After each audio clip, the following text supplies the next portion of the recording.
Welcome to the Dave Pamah Show, the podcast that revives, restores, and awakens your innermost capabilities. You have the training and the talent to succeed, but do you have the guts to fail? I love what I do. When you love what you do, you want to be the best at it. Today is about the power of you. You will change the world. Find your path to success through the journey of those who have succeeded. And now, your host, Dave Pamah. Hi, welcome back to the Dave Pamah Show. And today we have a truly remarkable guest, award-winning actor, writer, producer, and CEO of Can You Dig It? Ricco Ross, from booking recurring roles straight out of college to studying Shakespeare in London and working across the globe. Ricco's journey is nothing short of incredible. You've seen him in classics like Aliens, Mission Impossible, P-Valley, and so much more. And now he's back with Beauty in Black, the second half of season 1, it did premiere on the 6th of March on Netflix. Ricco, welcome to the Dave Pamah Show. Thank you, Dave. It's a pleasure, my man. It's a pleasure. Yeah, it's a pleasure having you on here. How's it going with Beauty in Black? Man, it's been quite a ride, I got to tell you. We have become we were number one on Netflix, and we became number one globally for English speaking TV for Netflix. Yeah. And it's the first time that a Black project has actually made it to number one globally. So we're very proud of the work that we did. I'm very proud of it too, because I did have an actor from there who's also kind of a main actor, Amber. Is it Amber? Oh, that was the name. Amber. Is that the name of the character? I can't remember. I kept calling her. Yeah, I kept calling her Amber, and it was her real name was actually. Let me have a look. I can look back at my episodes, but yeah, it's been quite a ride, and it's been nice to see that it's done so well in the UK as well. I spent my formative years in the UK, and it was very important to me as a young man leaving the States for the first time to live someplace else, and London was the perfect place to land. Yeah, London has got everything there. It's just a little cousin of New York City, really, because I've been Exactly. I've been to New York quite a lot. I've never been to other cities like Chicago, Atlanta, and that, but it is kind of a. Dude, you got to come to Atlanta, man. It's chocolate city. I know. I know I should be going there. But it's just, anyway, I'll get my travels and time. It's time now for me, and hopefully I'll have the money later, and it's just see if I can do that, really. But yeah, let's see. So that's great. So the second half of the season what part do you play in that then? Well, so I play this character called Horace, and Horace is the patriarch of the family. But he's also the CEO of the company. And he's a very complex character because he has so many different layers. When you first meet him, you think that he's a senior citizen on a fixed wage. And later on, you find out that he's actually a multi-millionaire. And when you first meet him, you think that he's quite old and feeble. And you soon find out that he's quite the contrary when you cross him. When you first meet him, you feel that you think that he is rather generous, and he can be generous to a fault, but also he can be vicious if he's crossed. So the character has so many different layers. One of the layers is that when you first meet him, you think he's homophobic, and later on you find out that he's actually curious himself. So it's such a curious, as in curious about himself, you mean, or curious about himself? Yes, exactly. Exactly. And so there's so many layers to this guy, and it was just such a pleasure for Tyler to trust me with him, because I think that Tyler really loves this guy. Yeah. And just to make it fit in with my other interview with, I've got to get her name actually. Let me see. I know all I remember is Amber, but with let's have a look. I just wonder how you tie in with the whole show with the two, because there's two main girls that obviously doing some shady stuff, or one of them didn't really get on with the other one or something, wasn't it? Right. Horace is kind of like the kingmaker. He's got an ailment that is life threatening, and he Yeah. thinks that he may end up dying. And so I think he's more concerned Ah, with his health. legacy, with Yeah. his health, Ah, right. and his legacy. And Yeah, part of yeah. that is that he wants to. They say that it takes three. I think this is the quote, that it takes three generations to build wealth, but it only takes one to lose it. And I think he's very adamant that he's built this company up, and he doesn't want his sons, who've grown up very wealthy, and because Yeah. they've grown up wealthy, they don't have any real work ethic. They haven't had to work. They haven't had to be on the grind and struggle. So Yeah, they're yeah. not really good to replace him. But he's found possible replacements, in these two women. And these two women happen to be from two different worlds. One's from a very urban world, very street, got kicked out of the house when she was a teenager, because her stepfather was trying to sleep with her, and her mother was trying to protect her, and at the same time keep her relationship with her boyfriend. Mm. And then we have this other lady on the other end who's brought up in an orphanage and was picked by Horace to kind of like bring her to raise her and educate her. Mm. And he thinks that she may be someone who can take over the company. So you've got these two women, and they're both vying for the same position. Ah, right. Yeah, I've got the name of the other character as well, which is Amber Rain Smith. That's her real Hmm. name, and Right. she plays Rain. So is that one of the characters you worked with? Rain Oh, is the best friend of one of the girls, a girl from the urban yeah. side. All And right. Rain is very important to the cast, because she kind of like keeps it real. Yeah, yeah, yeah, She keeps it real. She's from the streets. She's comfortable in the streets, and she doesn't really have aspirations or have the confidence to think that she could actually move out of that into a higher level. yeah. But then we have Kimmy, who is the main girl, and Mm. she thinks that I have everything it takes to move out of this and to move up, and Right. she's very hungry for that. Yeah, yeah, yeah. Right. I see. I see. Well, she did explain her bit, and obviously, anyone listening can check back on the episode. Well, I Go tell you back to something. There's a big surprise coming with Rain. For those who Oh. watch the series, there's a big surprise coming with Rain, All and right. I Okay. can't wait till you guys see it. I don't want to give any spoilers. I might be the little after show podcast soon for you. If it's a matter of things, the English the UK version anyway. Right. They usually have a little after like kind of talk show about it. So we'll see, we'll see. It's very, very great that it's got to #1 globally in the world, and obviously good for a Yes. black Yeah. show to do that. I mean, obviously, there's a few black shows here. We're just kind of beginning to make it in the UK. Right. There's some great shows. Yeah, yeah.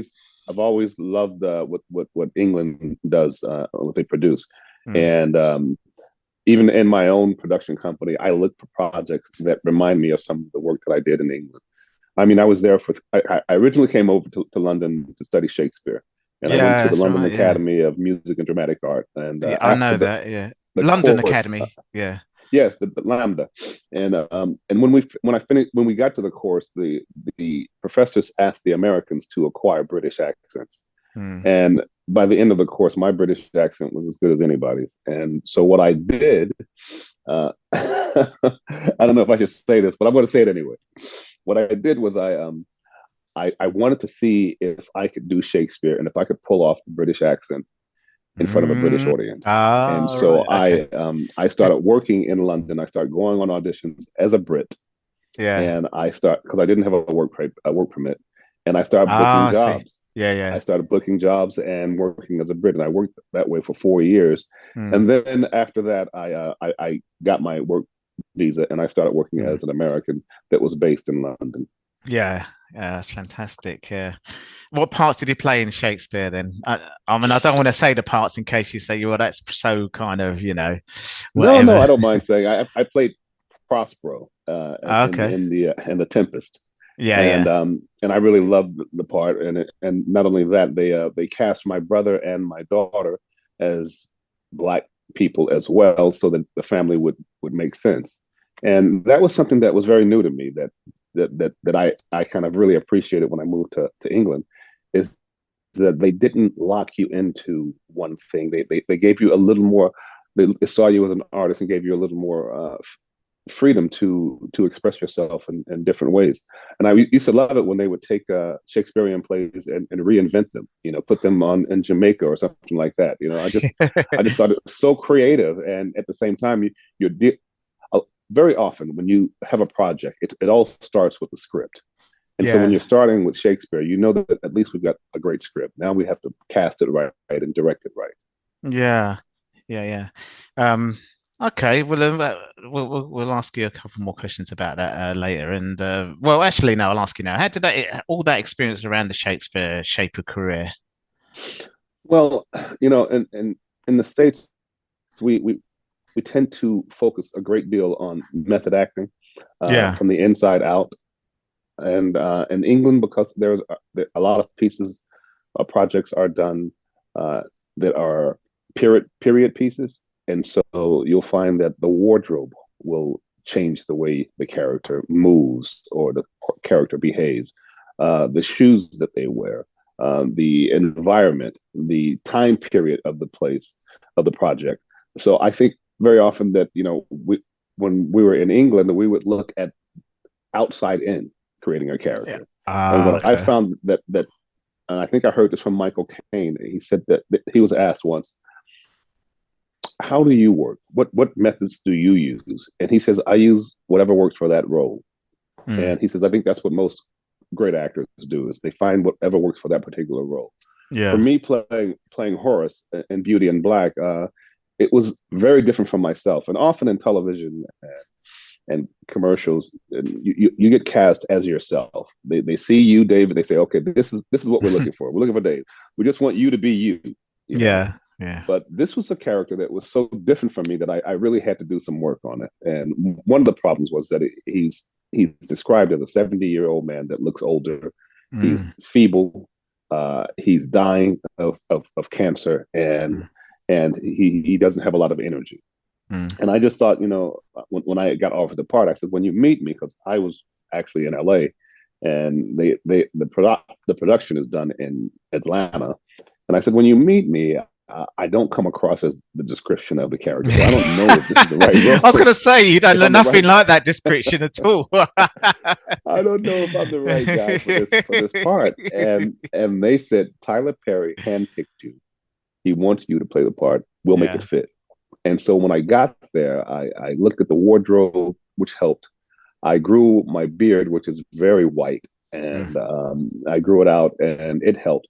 The makeup helped. And then I started wearing different shoes, trying different shoes out. That helped. Then Tyler suggested that I think about having a cigar, and that added to me feeling comfortable with this character. And then the last thing, he suggested, why don't I try a cane? And when I got the cane and I got the voice, that was it. I knew I had the character. Yeah, wow, that's great. That's great. And as I say, I'm really impressed by the or happy as well. I feel about the success of the show. Really, I feel a little bit part of it now, as I said, because of having you and Amber on the show. You've had such an extraordinary journey growing up in Pembroke, Illinois, to becoming an actor, working across the world. So, looking back, was there a specific moment when you knew this was the path you wanted to take? This was the part I wanted to take? The path. Yeah, sorry, it was my accent. Okay. Yeah. I'm a real Londoner. Sorry about that. real Cockney. Yeah. That's all right. You've been 13 years in London. Of course, you got to be able to do the accent, haven't you? Stop it, mate. What are you laughing at? What are you laughing at, mate? Come on. No, it's kind of these days. It's a mixture of a Caribbean and a London accent now. Exactly. Yeah. No, I think when I really understood that this is probably what I wanted to do, I was in my second year of college, and I don't know if it's the same in London, or in England, but in the States, after you reach your second year, you have to really focus on what you want to major in. And I still hadn't decided. Oh, okay. And I didn't come from a family of wealth or of means, so going to college, a lot of that stuff was very kind of new to me. And so when I had to make a decision, the counselor I was talking to said, "Well, what are you good at? What do you enjoy? And what do you think you could make a living at?" He says, "Consider these three things when you decide what you want to do for a living." And I remember I had done some plays in high school, and how I got pulled into acting was I was going to a school. My parents had split up, and I moved to the South. And when I moved to the South, I just felt like coming from Chicago, I felt like the South was very slow. They didn't seem like they were very smart. I thought it was racist. So I had a lot of negative thoughts that I brought with me to the South. Yeah. But on top of that, as a 13-year-old boy, when I started high school, my high school was called Plantation High.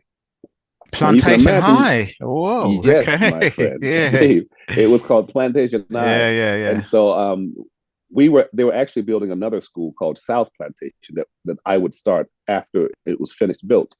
But in the meantime, we were going to school at Plantation High in the afternoon, and their student body was going in the morning. So we got there early one day, and I tried to sneak in school, and I wasn't supposed to be there until the afternoon. And one of the teachers saw me, and she wouldn't allow me in. And I just started acting up. I started coming up with lies, telling her that I left my books in there. I just want to go back in there and get them out. And she wouldn't allow it. She read right through me. And then a little white girl said the same thing. She said, I had left my book. I'm leaving, but I left my book. And she let her go. The white girl was telling the truth. I was lying.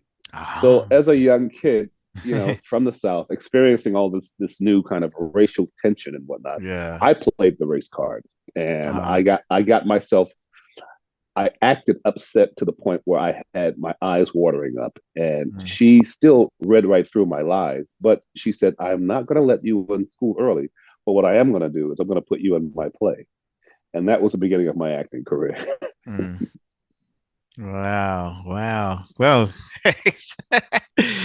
and that was a school play, was it? Or was it That was a school play, and I did a couple more, and those plays were extremely successful. And that was something when the counselor asked me in college, what do you want to do? What are you good at? I thought, well, I'm good at acting and I enjoy it. And whether I can make money in it or not, that will, I'll find out. So I decided to study acting, and I only studied it for 2 years. And after those 2 years, I felt like I hadn't really grasped it. So I applied for my one and only favorite grad school program, which was UCLA, which was #1 at the time. And the chances of me getting in it was very slim. But, I didn't have a lot of, but I got in. Somehow I got in, and that took me out of the South, and it took me to Hollywood. And and I started working right out of as soon as I finished the program, I was already working. So you spent 13 years in London, but you still went to Hollywood to work after you finished the 4 years or 3 years, whatever. I finished my 4 years in the South. Then I went and worked, did a master's program, got a master's degree at UCLA. And then I worked in Hollywood for a year, and I did an amazing TV series called Hill Street Blues. I don't know if you remember that. Hill Street Blues. Yes, I do remember it. Right. So I did the last season of that. And we won something like 21 Emmys. I mean, it was just a crazy success. But the problem with that was I played a gang member in that. And after that, my next 3 jobs were playing the same character with different names. Right. Okay. And I got frustrated, and I went back to UCLA to speak with one of my professors. And I said, I'm really grateful for being able to work right out of school and to be able to work so often. But I am frustrated that I'm being typecast at the beginning of my career. And that professor suggested that I audition for Lambda and see if I get in. And if I get in, he says, go to England, study Shakespeare. It's going to give you other tools. And as a young man, it'll mature you. And I auditioned, and thank God I got in. I went to London. I studied the program, and right out after the program, I started working on Shakespearean projects and other projects in England. Whereabouts in London did you stay anyway? Just out of interest, because I'm a real Londoner. I am a real London hardcore, hardcore, mate. Lambda is actually at that time was in Earl's Court. I wanted someplace close to Earl's Court, so I ended up finding a studio apartment in a studio flat in Chelsea. And later on, I ended up buying a flat on the King's Road. I didn't realize how posh it was until I started trying to buy something. And King's Road is like the trendiest kind of like place that it's kind of like exactly. And anyone goes there. I mean, beautiful... anyone goes there, but it's really trendy and expensive, really. Exactly. I mean, it's not like it's not aristocratic, but it's expensive. It's next to Knightsbridge, which is kind of anyway, London. Yeah, but, it's very. But it's down to earth as well, So because of the art and because of the young people, it's always had a kind of a life to it that you don't get in Knightsbridge, where it's so posh. Exactly. Yeah, it's always had a little more life, and I really enjoyed that. I actually live on a street here in Hollywood called in West Hollywood called Melrose. I live off of that, and it's very similar. It reminds me a lot of Kings Road. Yeah, that's it. Yeah, it's a kind of like saying, it's not like saying Sunset Boulevard, but it's that kind of strip, isn't it? Really, where you just go along. But it's more clothes shop, but you do have a little nightlife. A lot of clothes shops and restaurants and cafes. Yeah, more like that. Yeah. I did work in people who are into style or fashion. That's a place where they go, and it was the same thing in London. I think punk started on the King's Road in London. It did, yeah. I think it did, yeah. Yeah, because they were fashion was a thing. That's right, yeah. I mean, I used to be a firefighter, as you probably might have known, and worked in the fire station there, which is bang in the middle of a little London accent as well, bang in the middle of it, of King's Road. So that was quite nice because you see everything there. So that was great. Well, anyway, you actually lived and worked all over the world: Europe, Asia, Africa. How has that global perspective influenced your approach to storytelling and the roles you choose? Well, I think it's given me a lot more confidence. Being a citizen of the world, and especially for an American, I think, and an African American. Yeah. When you live outside of the country, of your country, whatever country you live in, I would say this would apply. When you live outside of the country, you see and you look at it from the outside in, you get a different perspective. Yeah. And sometimes that perspective is more of an honest perspective. And so I felt living outside of America, I was able to see its faults. I could still appreciate it. Of the countries you're in, you mean, outside America? I'm just speaking particularly about living outside of America. I was able to see America's faults for what it was.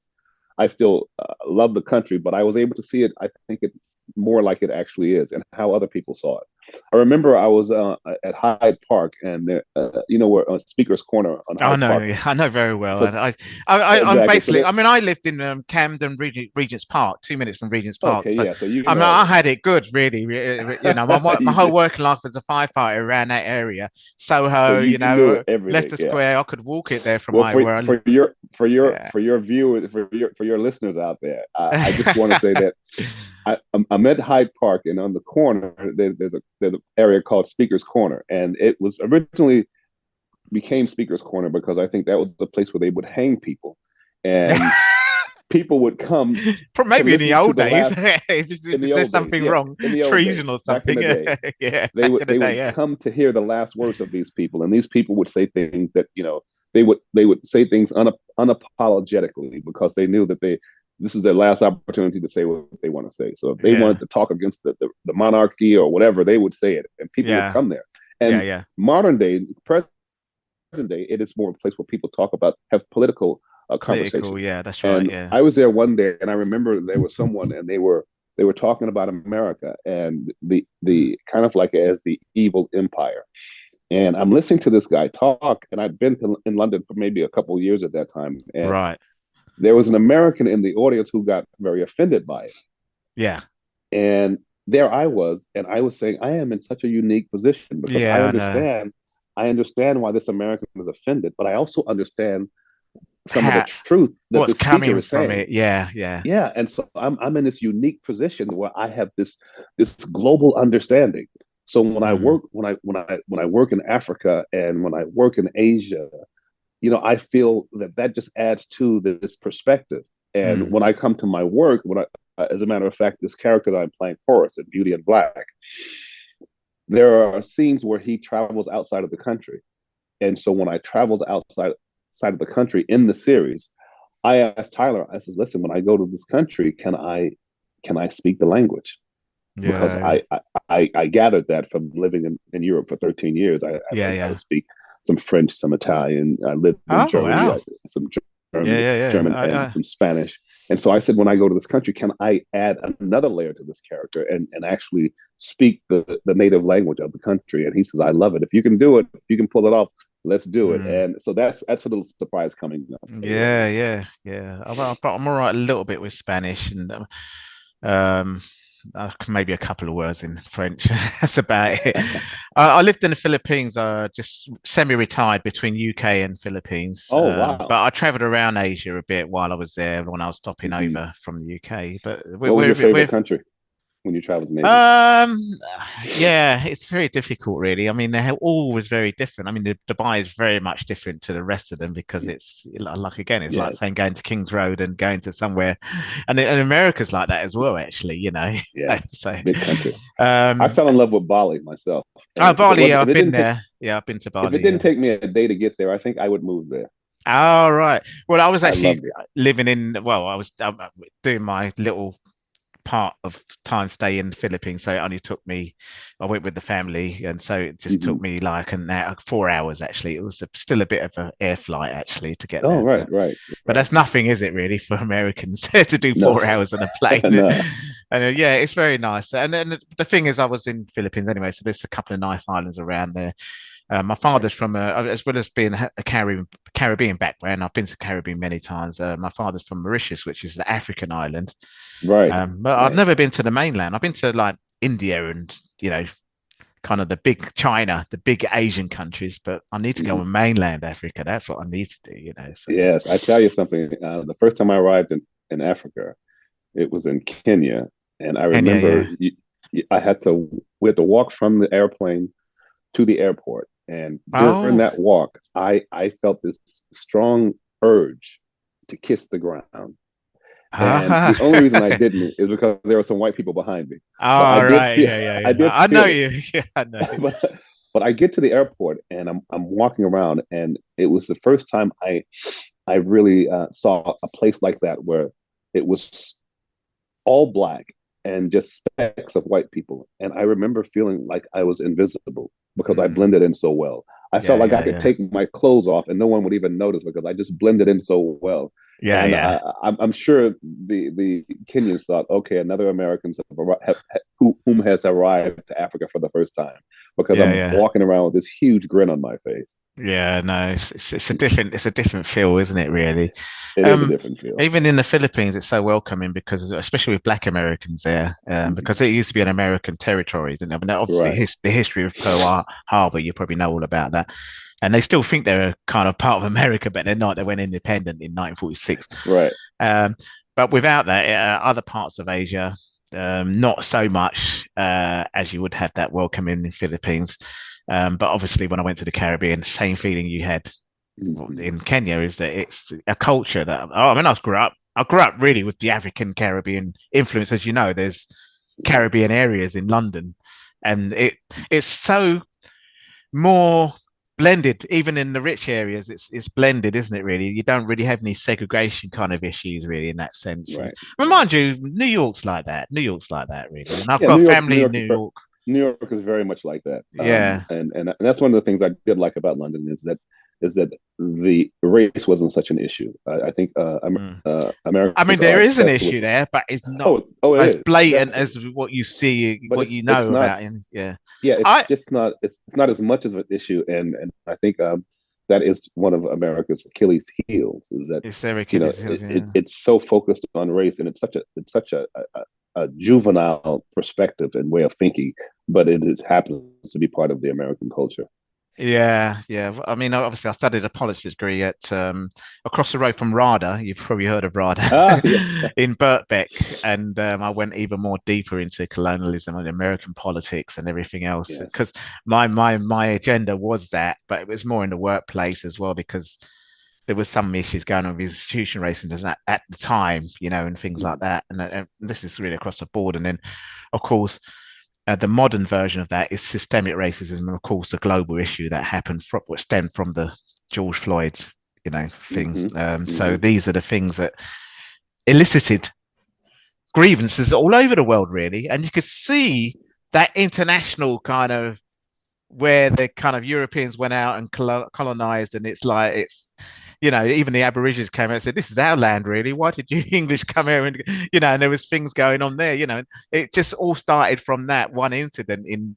It did. It made people where's understand. it? Georgia, was it? George Floyd. It happened. I can't remember, but just that incident there.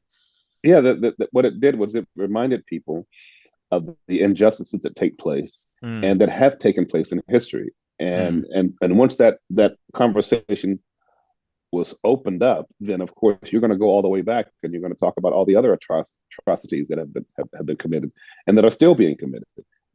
Institutionalized racism is a residue of slavery in America. Well, that's right. Yeah, because it's a residue, people feel like it doesn't exist. But when you have incidents like the George Floyd thing, it shows you, yes, it's alive and well. And I think it's part of the process of moving forward, is that you have to have when these incidents happen, people have an awakening, and then hopefully things will leap forward afterwards. Yeah.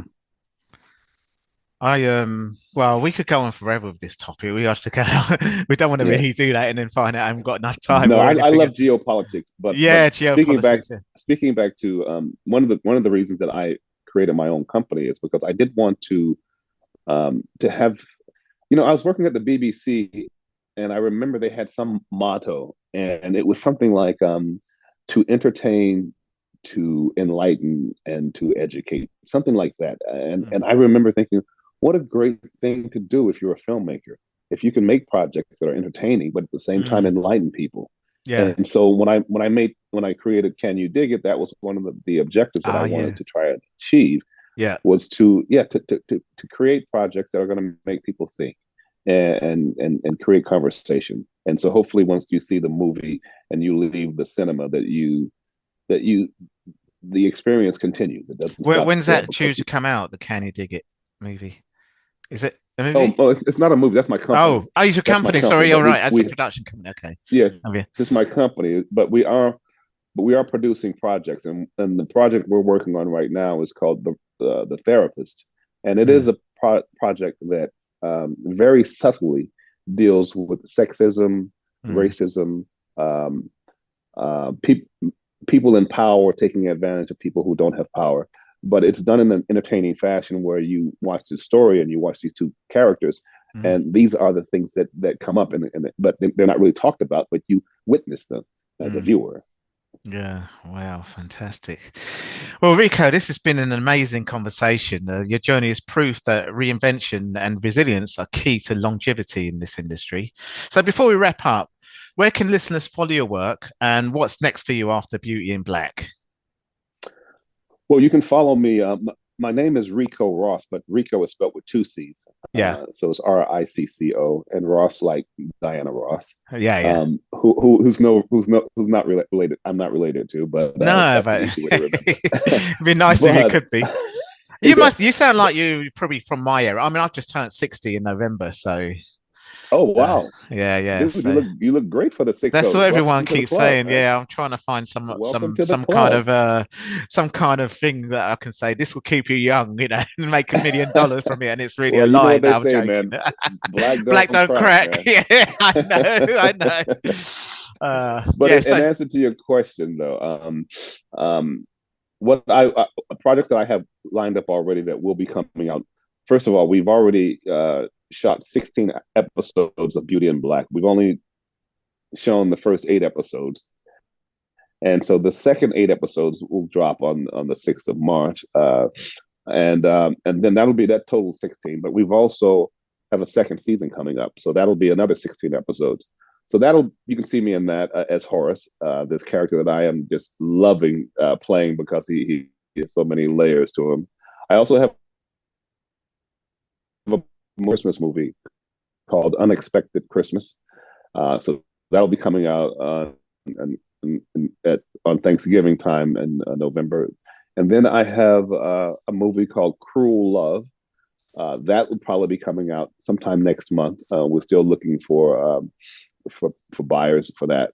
And then I start another movie, a Western called Bountiful in April. And we'll be shooting that, and I don't know, that'll probably come out sometime next year. Wow! But you can find me on Ricco Ross on Instagram, on Facebook, Ricco Ross, on LinkedIn. It's all just Ricco Ross, RICCO ROSS. Yeah, fantastic. And also on IMDb, whatever it is, IMBD, or I can't remember the movie one. IMDb, you'll see all my credits there. Yeah, exactly. Yes. Well, great. Well, we're running out of time. That's so right. once again, Ricco, it's really great for you great pleasure, honor to speak to you today. And I hope I really get to speak to many of your cast, actually. It's really a great pleasure and to really speak to the cast of your show, your second one, obviously. And yeah, thanks for sharing you guys. Yeah, thanks for sharing your work and your story on my show to my audience. Okay, I appreciate it. All right, you guys have a great day. That's all for this episode. Thanks for listening, and remember, if you want to support what we do, then share, subscribe, and leave a review over on Apple Podcasts. Or head over to my website, davepamah.com, and click on Rate Show. Well, that's all for now, but I'll see you in the next episode of The Dave Pamah Show. Follow us on Facebook, Twitter, and Instagram.